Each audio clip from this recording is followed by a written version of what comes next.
Hello, I am Reverend Irene Smith, and I'd like to welcome you to Generationally Speaking.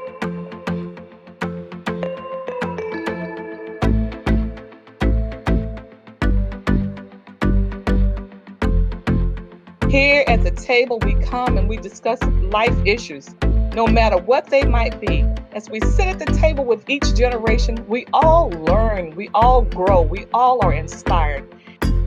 Yeah, yeah. Yeah, yeah.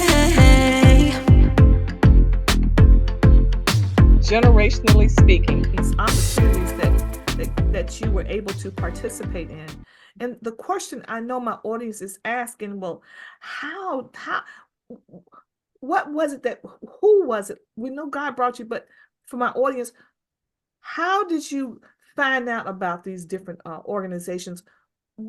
How did you carry yourself on campus so that people were aware of Sharika? People were aware of this young woman who had a voice and was willing to speak up. Yeah, that's such a great question. I think about being in classrooms. Georgia State University is not an HBCU, but it is in the heart of Atlanta. And there's a whole bunch of Black folks there.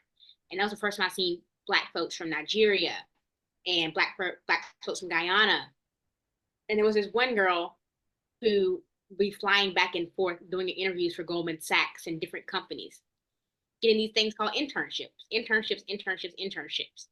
And I was able to identify that a school organization and an internship would take you further. Like being exposed to folks that looked like me, that didn't know poverty, didn't know under-resourced, and didn't know lack. That's why college is an important feat, because my good girlfriend, who I'm still very close with, Aishalon Carter, going to her parents' house, her parents happen to be elders of the church, seeing her how she lived in this beautiful house and how she had these resources. Like, oh, like I knew from the community that there's people in our communities that have done well, but I was like, oh, you can do this. This is how you can get that, and like, oh, I got exposed to this. Like, oh, people are going out of state. Like, there's this Gilman scholarship. People are leaving the country.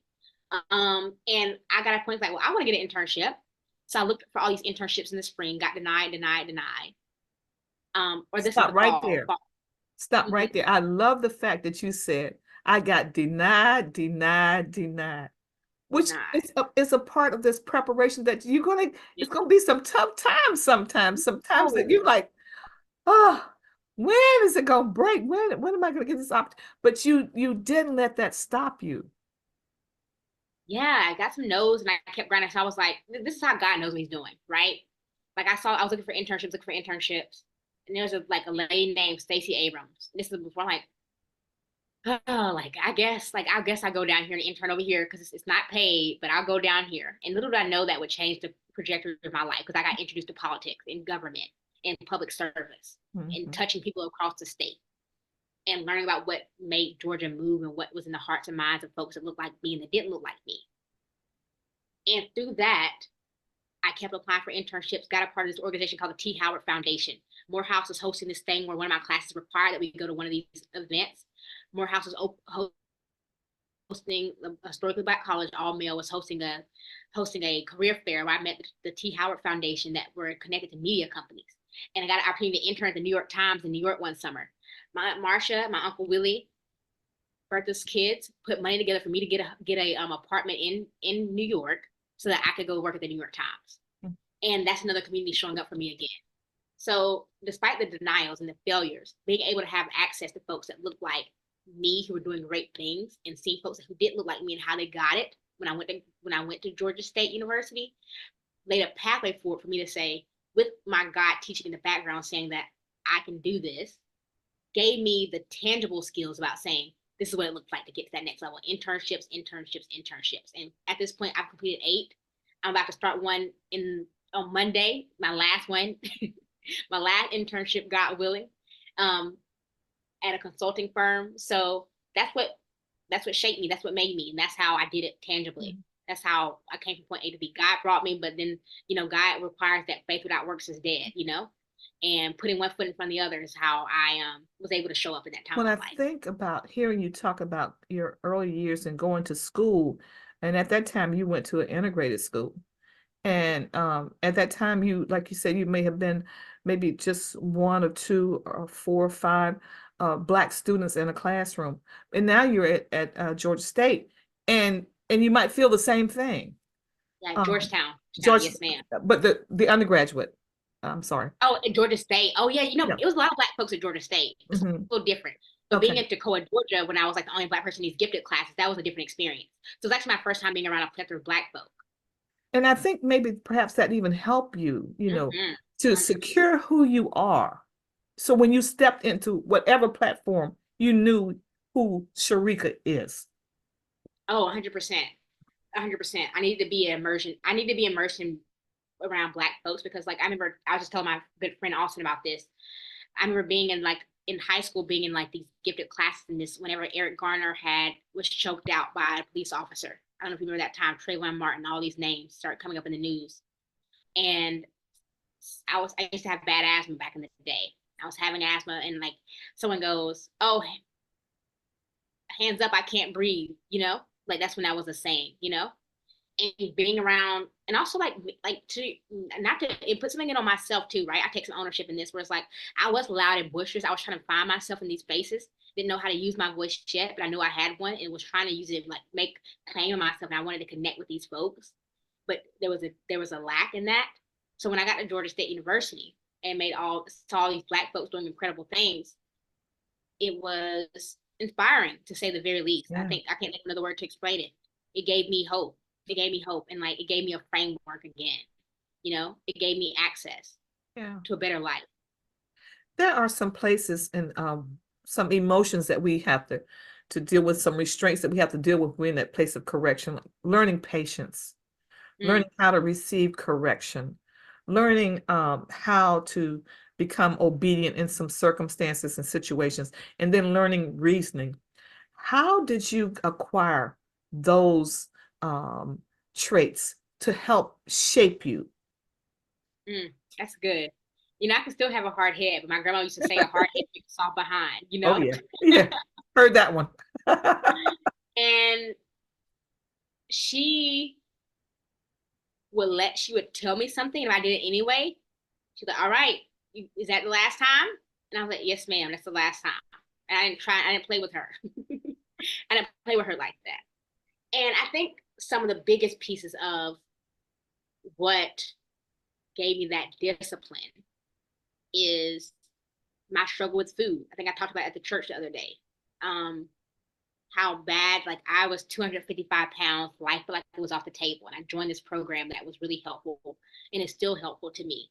And like they were talking about weighing your food and weighing your measuring your life, and like I know you said your mom was alcoholic. There's great programs like Al-Anon and like there's AA for folks and all those things exist. I really want to press those resources out to our communities. I think they're very necessary. Rehabilitation is a big part of our community issues. But to that point, being a program based off of that for my food problem gave me structure and discipline. When I was needed to take a daily medication and really still have my mental health and physical health and like getting that weight off my body pound by pound. I'm sitting here 149 pounds a day, 105 pounds of my body, weighing like what is eating you is what the talk of it was. Like what's eating you? What are you drugging over? What are you drinking over for people who do those things? And for me, what was I eating over? And that gave me the discipline, the structure I needed to show up differently and be disciplined in that fact. Yeah. Sponsorship, support. So you graduate from college with your undergraduate degree. Wow, that's awesome. And most people stop there, but I like the fact that you decided to continue to get your master's. So tell us a little bit about that process. How did Sharika make that decision to end up here in the DMV, as we call it, DC, Maryland, Virginia? The DMV, after the DMV. So I went to grad program 3 years after I graduated from undergrad. So I had some jobs first. Okay. And I remember like graduating from Georgia State University and thought a job was going to fall in my lap, and it did not. And I remember being frustrated. I worked for the city of Atlanta for a summer.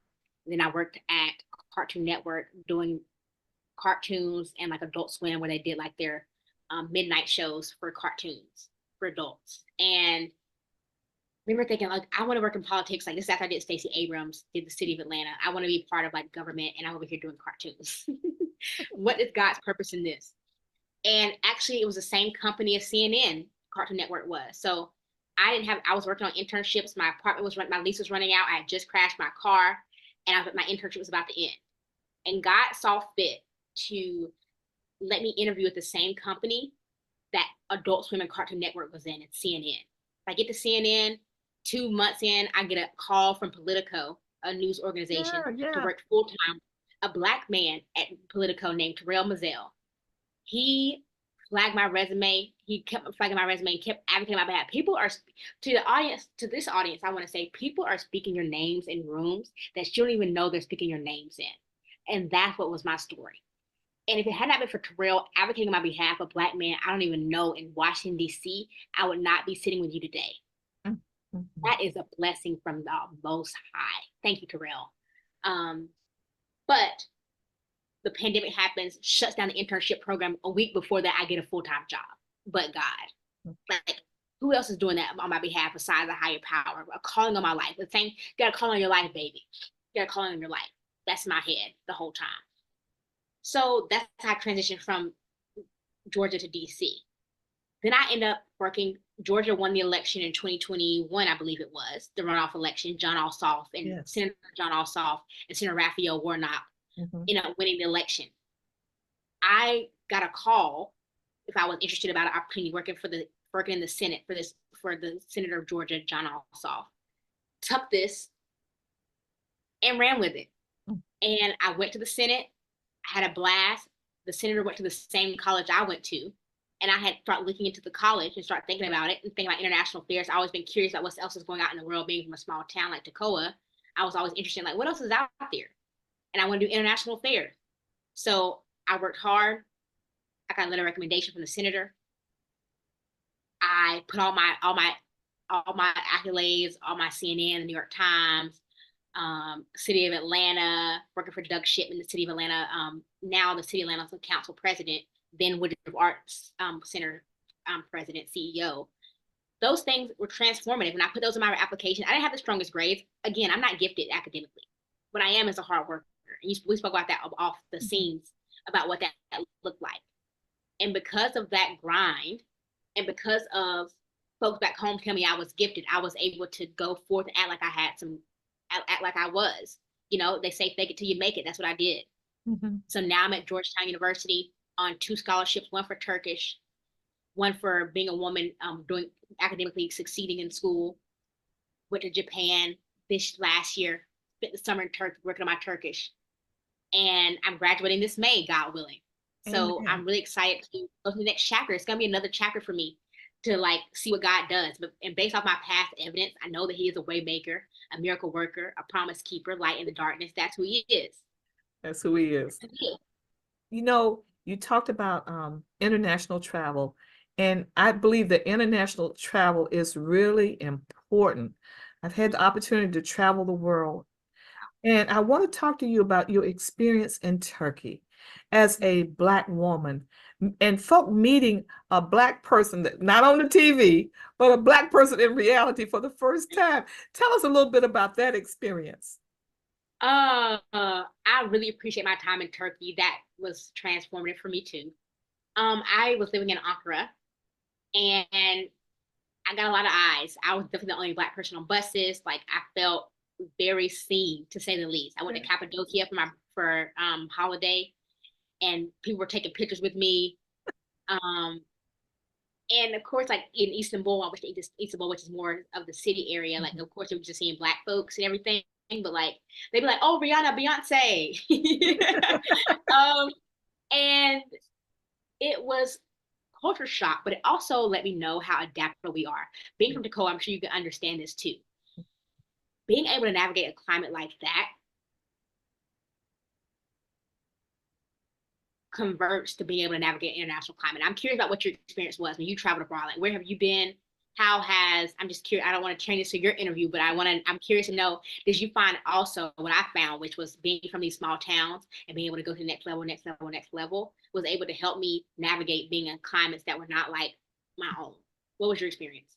So I've had the chance to travel to Ghana, to Tanzania, to Brazil, to Turkey, to Jerusalem, to Rwanda, to missing someplace else. But what I learned was coming up in a small town helped me to meet people.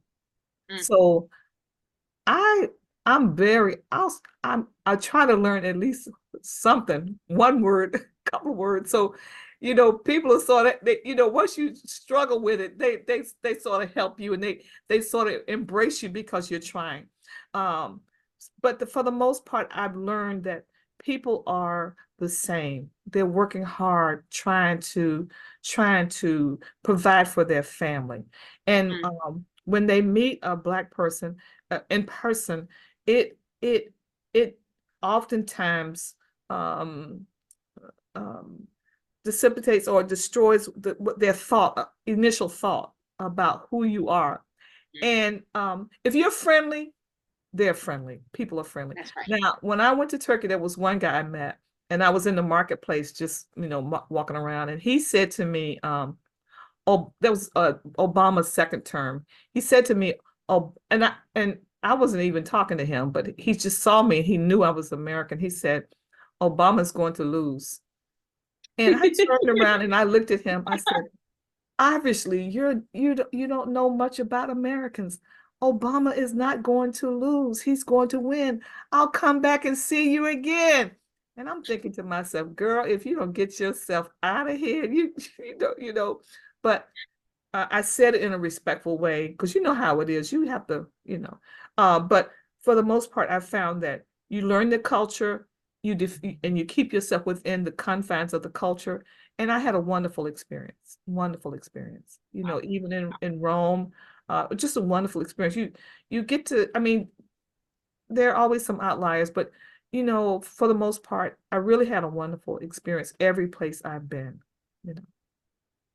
Yeah, yeah. I think, you do have those certain voices that can be the negative, more negative, but my overall experience was similar to yours, where it's like people were happy to see us coming, people wanted to know more about us, Yeah. and it was a great opportunity to be you get to be a representation of your community when Yeah. you go abroad, and be like, hey, this is how Black people move. I don't know what you saw on TV, but this is who we are as a people in real life. And yes, we come over here and we experience it. And one of the things I really want to see is like, I want to see little country kids from Toccoa in Japan.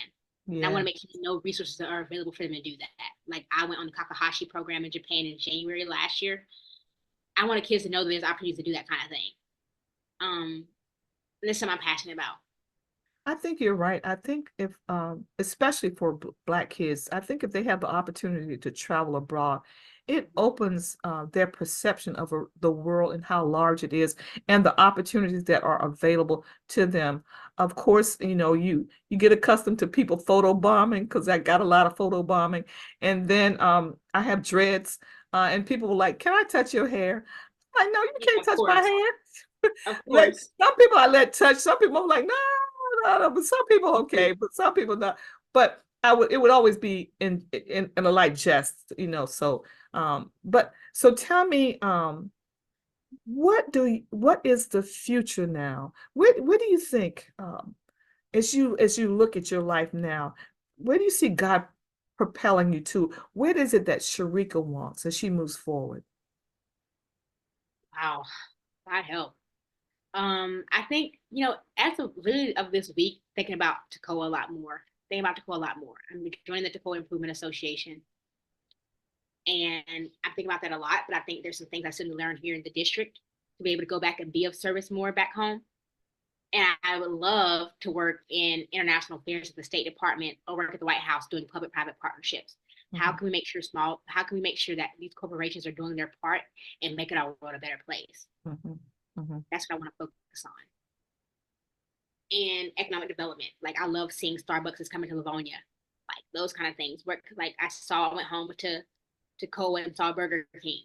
Yeah. Like infrastructure development. I think that's what's next. Bringing in jobs, opportunities is next. Yeah, that is so good. I mean, being from a small town, I think that it gives you a broader perspective, because when you're from the city, like my partner Wesley, they've always experienced these stores. They don't think much about it. But for me, When I was coming up, the only store that was big there was Belk's. And I know y'all don't know what I'm Ah. talking about, but anyway, All right, we're here. I'm with you, Reverend. I'm with you. and they had an escalator, and we were all excited. I know people were like, y'all gotta be. We went down to downtown just to ride that escalator up and down because so when I go home now and I see, economic development, I'm excited about it, but still I see that there's still areas where, there's still areas of folk being disadvantaged. And I think exposure, I believe, is always important.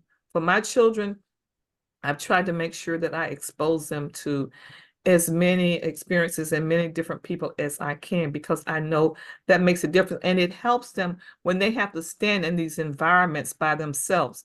Because Sharika, myself, in my professional career, that oftentimes I have been the only Black person at the table. I have been the only Black person on the plane, the only Black person in a restaurant.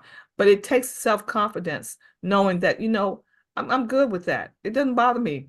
It doesn't bother, no, it doesn't bother me because I know who I am, and I'm happy to see you, knowing, who you are and owning that and being able to stand in these places and represent this generation that you're representing and the community, and to show folk, it doesn't matter about your beginning.